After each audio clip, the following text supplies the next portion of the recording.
Всем привет! Сегодня у нас на обзоре огромный грузовик.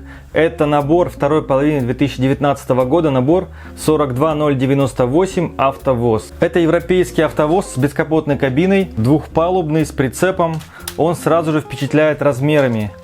Просто огромная машина. По данным производителя, длина машины составляет 86 сантиметров. И это даже больше, чем контейнеровоз МАК прошлого года. Тут 2493 детали, округлим 2500. Это полностью механическая модель. Ее рекомендуемая цена составляет 12 999 рублей. Округлим 13 тысяч. Такая же цена у Porsche 911, тот что белый, меньшего размера. Теперь давайте перейдем к содержимому набора. В наборе большая инструкция, одна книжка толстая, общая. Инструкция для второй модели будет скачиваться на сайте, она пока недоступна. Здесь большой лист с наклейками. Наклеек на самом деле очень много. Содержимое набора помещается на одном развороте. Выделить что-то конкретное по деталям я не могу, здесь много балок. Серого, красного цветов, также белые цвета немножко есть. Панели в основном все однообразные, на мой взгляд. Это красные панели. Плоские, либо закругленные слегка. Есть немножко панели другого типа, но в целом для такого количества деталей я не могу сказать, что это хороший ресурсник панелей. Есть тут три типа колес, три размерности. Все они предназначены для дисков 43 мм, правда разных. Здесь у нас колеса узкие, здесь колеса широкие, 49 мм, 43 мм и здесь тоже 43 узкие. Здесь немного шестеренок, нет спецдеталей типа актуаторов. Слава богу, нет поршней двигателей. Отдельно выделить можно 4 арки цвета Dark Azure маленьких, как на корвете. Также 2 красных арки таких же есть. Потом серая панель, вот такая вот скошенная, которая на двери грузовика. Такая серая панель у нас была давно-давно, но в каком-то наборе, по-моему, даже не техник. В общем, достаточно редкая панель. Панели арки красная и Dark Azure, как я сказал, они тоже ранее встречались только в корвете в оранжевом цвете. Цвет преимущественно красный у грузовика и прицепа с какими-то вкраплениями серого, белого. Машина спортивная у нас Dark Azure. Цветовая гамма приятная. Еще обращаю внимание вот на эти тросы, которые у нас, скажем так, тросы безопасности для водителей, которые забираются наверх. Из такого мягкого, гибкого материала, но, естественно, пластик. Я ранее не помню, чтобы они где-то встречались, но в технике точно их не было. Возможно, они были в других тематических наборах типа City или еще чего-то. Их можно применять, например, для веткоотбойников на джипах, грузовиках. Такие обычно тянутся от кромки передней капота до верхней кромки лобового стекла. После сборки остаются вот такие вот детали. 2 нити запасных и вот такая горстка мелочи. Теперь давайте рассмотрим внешний вид. Начнем мы с вами с грузовика. Это европейский грузовик, бескапотный, двухместный. В кабине у нас имеется руль и 2 кресла. Он трехосный. Привод здесь осуществляется только на среднюю ось, есть рулевая система. Очень хорошо детализирована кабина.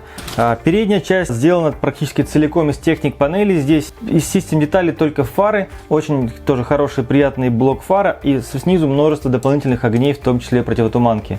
Есть такой вот кенгурятник, правда кенгуру в Европе нет. В передней части хорошо читается логотип UW. Это инициалы дизайнера Lego Technic Уве Вабрак. Это уже легендарный дизайнер Lego Technic, который работает там по сей день и выпускает одни из самых лучших автомобилей в серии линейки Lego Technic. Кстати, в передней части используются редкие до недавнего времени красные коннекторы номер 3 на передней части, а также есть один в салоне, который держит руль. Хорошо подошли к дизайну зеркал. Здесь не просто одно зеркало, здесь их даже по 2. Они настраиваются на разный угол, как в настоящей машине. Ну и на кабине используются красные маленькие арки, как в Chevrolet Corvette. Очень хорошо здесь вписались они. В целом кабина оставляет приятное впечатление как снаружи, так и внутри. Задняя часть грузовика, она сделана в едином стиле вместе с прицепом, потому что она несет на себе основные функции набора. Это платформы для перевозки автомобилей. Колеса у прицепа 43 мм, это на одну ступень ниже, чем колеса на грузовике. Имеется сцепка для сцепления грузовика и прицепа. Колонны, которые поддерживают у нас вторую палубу и на прицепе, и на грузовике, сделаны также в одном стиле. Вот эта балка, которая является функциональной и пускает поднимать вторую палубу, тоже она выполнена в одном стиле. Не забыл дизайнер и про фонари. Здесь их по 3 штуки с каждой стороны. Стопори, габарит и поворотник. Заднего хода здесь я не вижу. На верхней палубе имеются вот такие вот ограждения. Ограждения сделаны прежде всего для людей, которые ходят по верхней палубе, не для машин. К набору прилагают спортивный легковой автомобиль цвета Dark Azure. Выполнен автомобиль в стиле Chevrolet Corvette текущего года, который вышел в первом полугодии. Они в одном масштабе, у них совпадает колесная база, ширина, габариты практически один в один. Несмотря на то, что по дизайну АвтоВОЗ у нас это европейский автомобиль, эта машина это чистый американский muscle car. И подтверждение тому малые размеры и V8 под капотом. Самая удачная часть, на мой взгляд, это передняя часть. Здесь дизайнер очень удачно реализовал здесь с помощью коннектора номер 3 угловое крепление решетки радиатора, а также фар, который является продолжением решетки. Сделаны они из круглых бриков прозрачного цвета Lego System. По краям фара заужается, потому что брик переходит в конус, а внутри вставлена у нас палочка, так называемый бар длиной 3. Очень хотелось бы мне такой дизайн придумать первым, но я опоздал, и это удачное решение теперь многие будут копировать, я уверен. Очень мне нравится сочетание всех этих панелей в передней части машины, и бампер, и сплиттер. По стилистике это похоже на Chevrolet Corvette, однако выполненное и смотрится результат гораздо лучше, чем у того же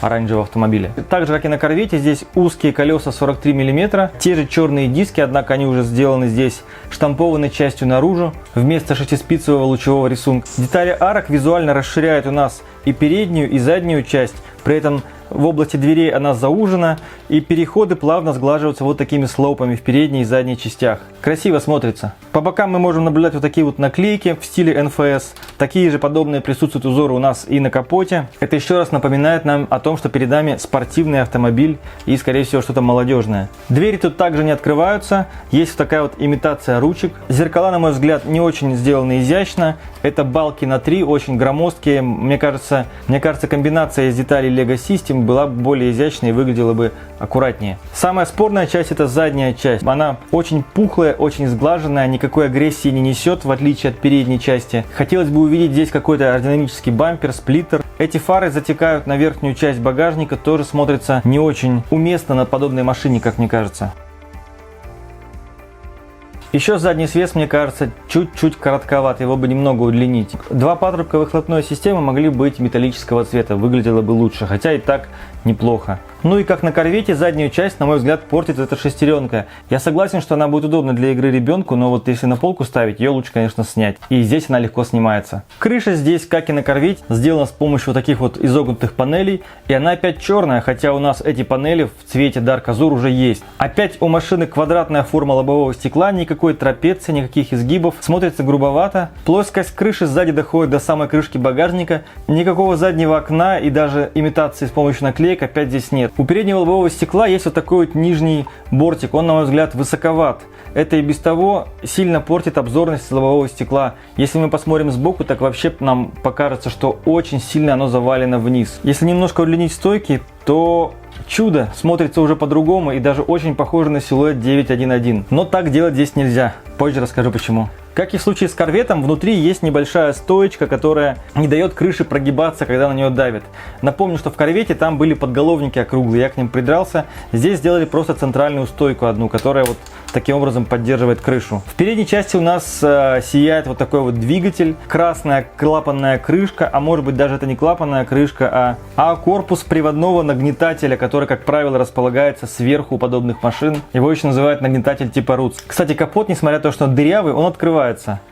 При этом я не нашел упоминания в инструкции о том, что он должен открываться. Никаких стрелок, никаких пометок не увидел. Снова вернемся в салон. Здесь у нас два кресла. Это опять эти панели, которые часто используются в качестве кресел. И руль на водительском месте. В общем-то все. Ну и последний момент, это силуэт машины, он опять клиновидный. Это видно, когда машина стоит. Подоконная линия не спадающая, если идти от задней части к передней. Все верно, только здесь нет наклона панели, как это сделано в Chevrolet. Здесь просто заднюю ось немножко приподняли на один ступ по отношению к передней. Это даже видно потому, сколько мест у нас остается между аркой и краем заднего колеса. Грамотный дизайнерский ход, но я таким уже пользовался. На грузовике целых 5 мест под легковые машины, только одно из которых занято нашей голубой машинкой. И инструкция недвусмысленно нам намекает, что Корвет сюда идеально подходит в качестве второй машины. Давайте посмотрим. Вот так у нас стоят машины. В целом дизайн всего набора оставляет приятное впечатление, как грузовик, так и спортивная машина. Так, теперь давайте пойдем к функциям, и начнем мы в обратном порядке с нашего голубого спортивного автомобиля. Автомобиль устроен точно так же, как Chevrolet Corvette. Здесь те же самые функции: рулевая система, двигатель V8, который устроен аналогичным образом. Ну и единственная функция, которой нет у Chevrolet, это поднимающийся капот. Тут одинаковые колеса, одинаковая колесная база, и также привод сделан назад через дифференциал. Это классно, когда не экономят на таких ключевых функциональных деталях в подобных машинах. Двигатель V8 здесь расположен ниже на 1 студ, чем в корвете. Это можно также заметить, если мы посмотрим в нижнюю часть. Рулевой вал корвета проходит прямо под двигателем. Здесь же у нас рулевой вал смещен в сторону, я покажу позже. Вместе с коленчатым валом удалось опустить двигатель ниже. Вал рулевой системы, он проходит сбоку от двигателя. Примерно вот здесь в боковой части. И мы также можем увидеть, что у нас рулевая система прямо из-под капота доступна для обзора. Устроена она немножко по-другому, но принцип тот же. Здесь нет рулевой рейки, здесь просто рычаг, который толкает рейку в стороны. Давайте посмотрим.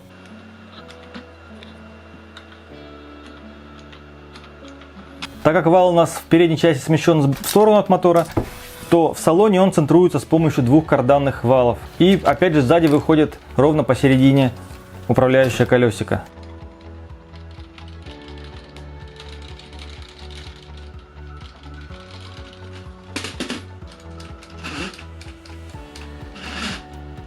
Ну, по машинке все. Переходим к грузовику и прицепу. Грузовик катается, есть рулевая система. Колесико управления рулевой системы находится как сверху, за кабиной, традиционно, так и сбоку, в случае, если у нас верхняя палуба закрыта машинами. Вот, со стороны водителя есть вот такое вот колесико, которое поворачивает колеса. Не уверен, что удобно, но другого решения здесь нет, в случае, если у вас загрузка полная. Угол поворота достаточный. Традиционный для этих машин, скажем так. Все управляющие органы для функций вынесены на боковые части с этой стороны и также есть с этой стороны. Давайте перейдем теперь к капоту, точнее то, что спрятано под кабиной. Здесь имеется вот такой вот рычажок, при нажатии на который нужно приложить усилия. У нас поднимается кабина и при этом поднимается еще и верхняя палуба, чтобы не мешать кабине. Все это реализовано с помощью обычных рычагов и тяг. Никаких шестеренок, никаких актуаторов тут нету. Внутри у нас спрятан 6-поршневой двигатель. Принцип работы тот же, что и на легковой машинке. Только в качестве детали блока используются не лифтармы, а техник брики с дырочками. Кстати, все двигатели шумят по-разному в корвете, в синей машинке и в грузовике. Привод от мотора идет на одну из задних осей, если быть точным, на среднюю ось. Кстати, во многих реальных машинах это сделано точно так же, потому что третья ось часто используется просто для поддержки при полной загрузке автомобиля. Кстати, рулевая система, раз уж о ней мы говорили, снова вернемся, здесь как раз видно. Рулевая система у нас реализована через обычную рулевую рейку длиной 7. Дальше функции идут похожие и для прицепа, и для машины. Верхняя палуба, как в прицепе, так и в машине, она поднимается, опускается с помощью длинной зубчатой рейки. Управление происходит сбоку одной из шестеренок.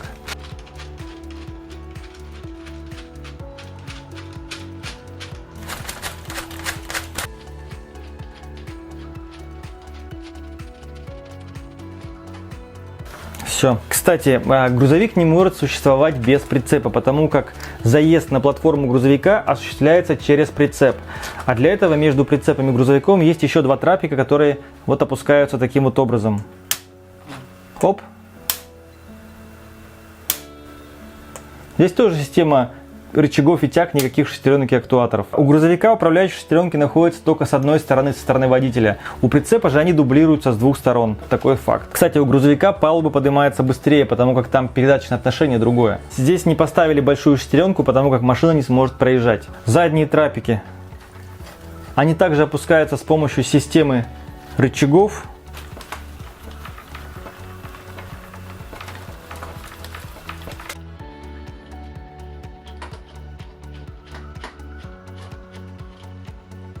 На нижних палубах автомобилей фиксируются с помощью вот таких вот башмаков, которые реализованы с помощью тайлов желтого цвета. И они и в прицепе есть, и в самом грузовике. Спереди и сзади машины поджимаются, соответственно, трапиками. Кстати, здесь ничем не поджимается. На верхних же палубах есть специальные зацепы, похожие на крючки. Вот это вот желтые лифтармы Г-образные, которые у нас как бы снизу подцепляют машину. Что у корвета, что и у этой машины голубого цвета, здесь есть полости, которые вот таким вот образом встают на эти крючки. Сами рычажки подпружинены с помощью вот этих вот резиновых коннекторов. Поэтому, когда машина заезжает, она продавливает этот рычаг, а потом просто встает и цепляется. Ну и все, ну и последнее, это сцепка прицепа и грузовика, выполнена с помощью одной оси со стопором. У прицепа две степени свободы. Это поворот и вверх-вниз. Все, по функциям я вроде бы ничего не забыл. Теперь давайте переходим к следующему разделу.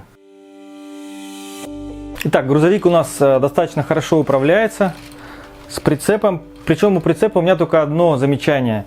Эта колесная база прицепа достаточно большая для того, чтобы ставить два колеса рядом. Поэтому при поворотах у нас происходит так называемое движение боком. Возможно, в настоящих прицепах, когда вот такая вот широкая колесная база, там одна из осей поворачивается, тем самым у нас избегается боковой износ резины. Давайте попробуем сейчас закатить автомобиль.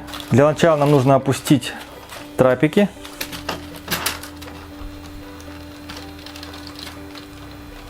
Ну, почти все хорошо. Дальше.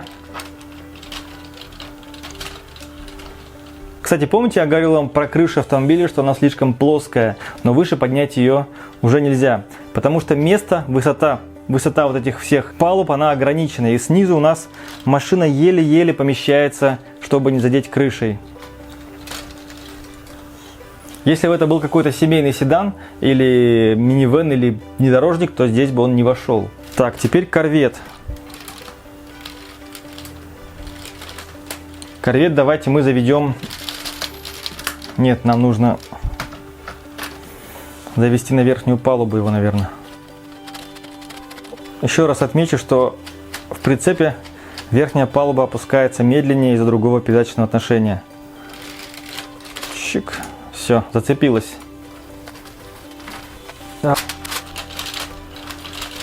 Ну, бампер почти не чиркает, от слова почти. И на пузо почти не садится машина.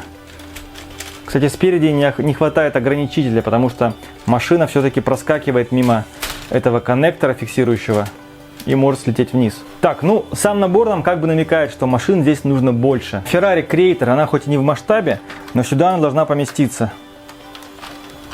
Оп, зеркала задевают. Слушайте, ну она не проходит через прицеп. Тогда давайте мы возьмем что-нибудь другое. Ну вот. Тоже хороший вариант. Кстати, вот упирается крышей при выезде на рампу. Поэтому мы загоним ее в последнюю очередь. Так, поехали. Дальше. Оп. Хорошо.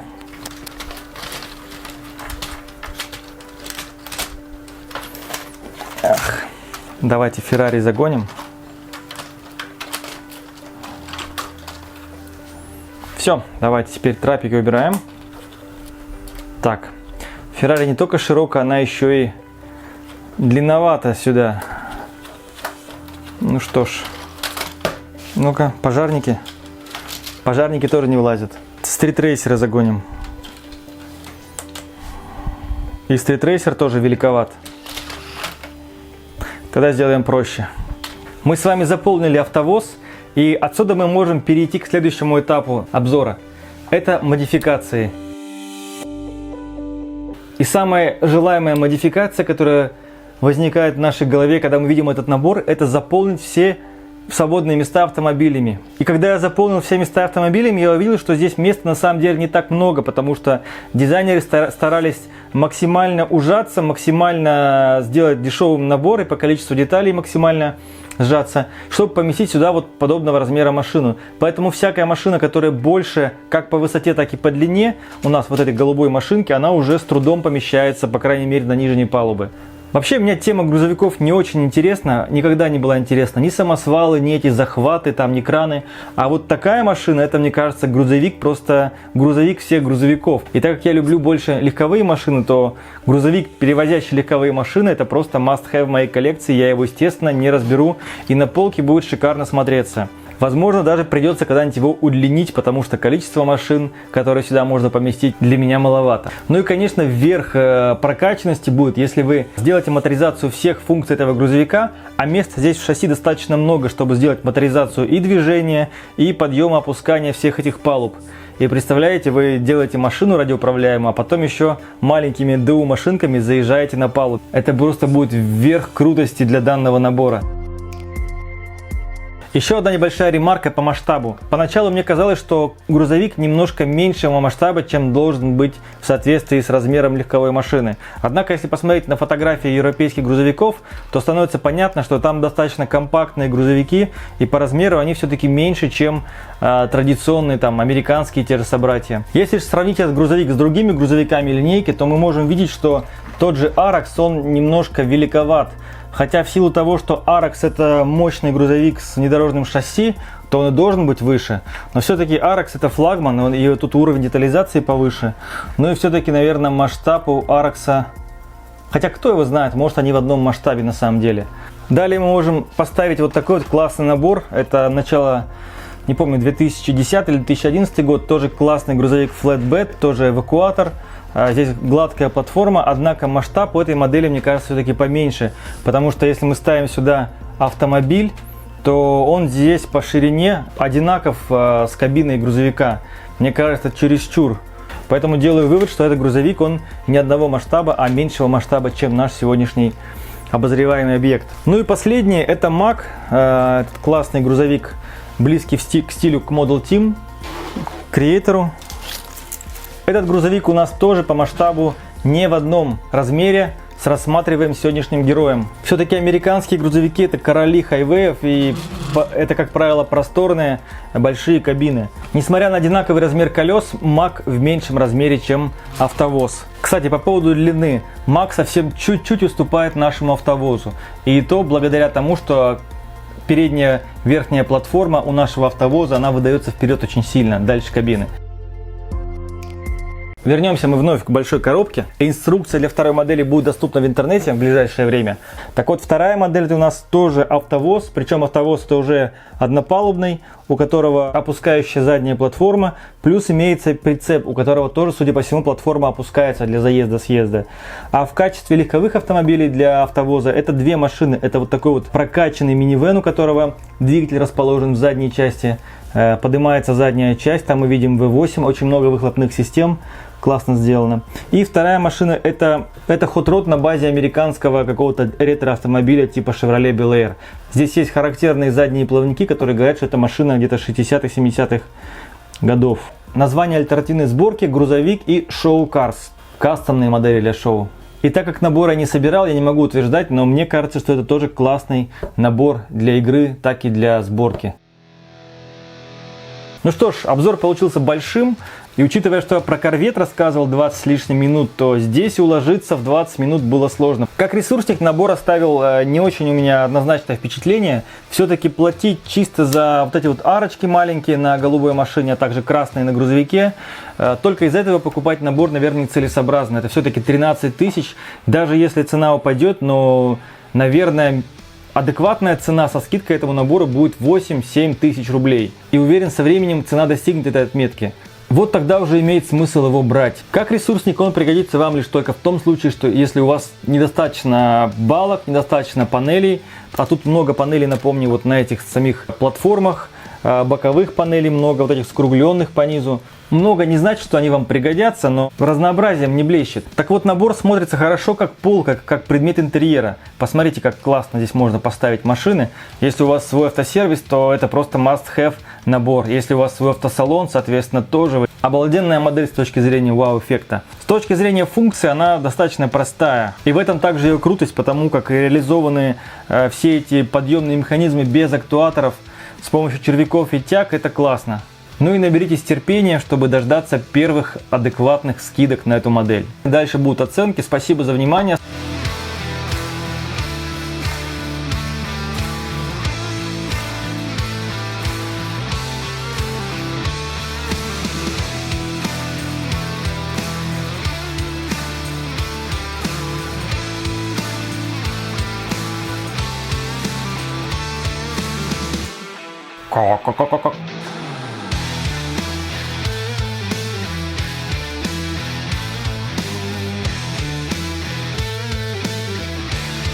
С вами был Брик Гараж и Егор. Подписывайтесь на мой канал. В подписи у меня есть ссылка на мой второй канал про Лего Техник, а также есть ссылка на мой инстаграм. Обязательно оставляйте комментарии по поводу того, что вы думаете, какие машины вы хотите видеть наверху. Просто ваши вопросы снизу. До скорого, пока. Пока.